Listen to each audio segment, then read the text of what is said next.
لآداب دعاء دائما مراعاة بكين رومان لقبلة بي تاراديكي زور هول بدين لكاتي دعاء كردنا رومان لقبلة بي دس برسكينو ببارينو سلماني فارسي رضاي خوايلي بجارته كبيغمبر صلى الله عليه وسلم فرموي خواي پروردگار شرمكالوي يچك دستي برس كردوتو بولاي خواي قوربو آسمان هاوارك أن يردهما صفرا خائبتين دستي ببطالي بقرينتو دواو هيچي نكات دستو سنة دست برس كردنو بو دعاء رو كردنا قبلة أروها دنگ نزم كردنوا چونك إنسان لكاتي دعايا عيب عاري خويلي توباكا بۆ ئەوەی دەنگەکەت هەر خۆت گوێ لێبێ عیب و عاری خۆت داپۆشی یەکێ لە غوربەتی و حاڵەتی نەفسی و ئینفعالی خۆیان کە ئەپارێتەوە یا ڕەبی خوایە فلان زینام کردووە لێم خۆش بی فلان گوناحم کرد ماڵی فلان کەسم خواردێکی چکە لەوانەیە گوێی لێبێ گومانی خراپی بەرامبەر بۆ دروست ببێ خوای گەورەشە فەرمێ ولا تجهر بصلاتك ولا تخافت بها لدعاء كردن تاوك عائشة رضاي خوالي بفرمي بصلاتك يعني بدعائك لدعاء كردنك تا زور دنگ برز مكر و زور بهواشي جوانكي كخوشت جول لينا بي پیغمبر صلى الله عليه وسلم جوي ليبو هندي الصحابة دعايانا كردو بدنگي برز هاواريانا كرد فرمي يا أيها الناس إن الذي تدعون ليس بأصم ولا غائب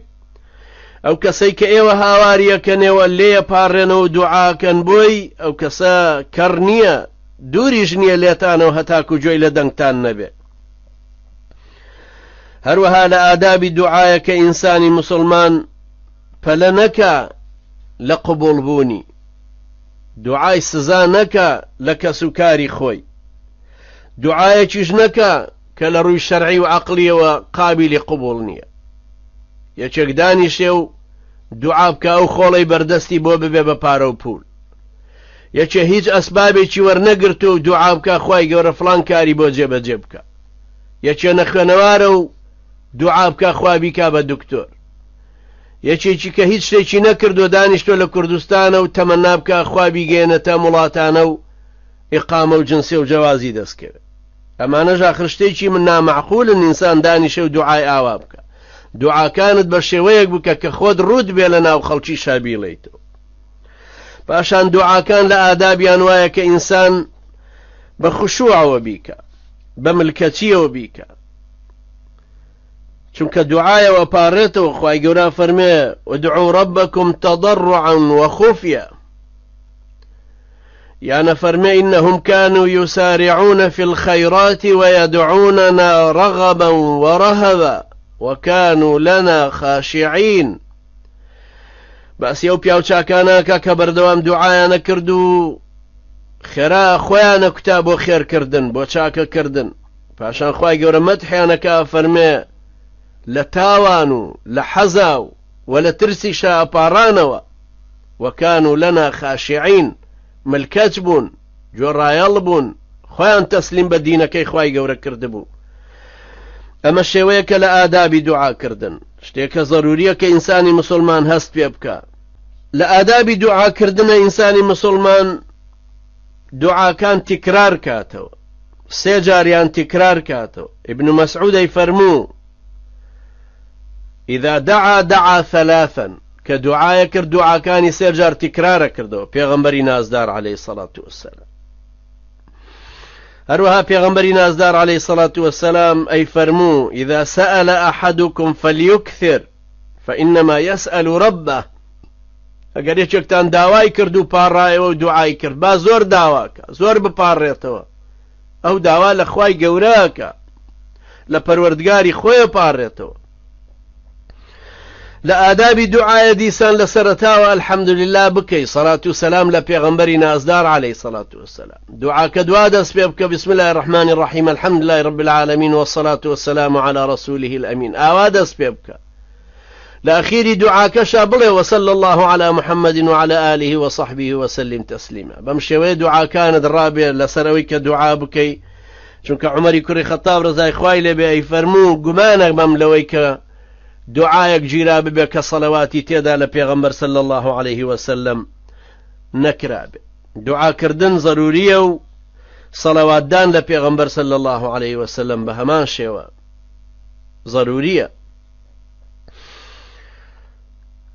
زۆر گرنگە ئەو کەسەی کە دوعاکە کە هۆشی لەوە بێ کە خواردنی حەڵاڵی خوارد بێ. هەر خوا لاماندا لەم هەموو حرامەیە چێ بە گەرومانە.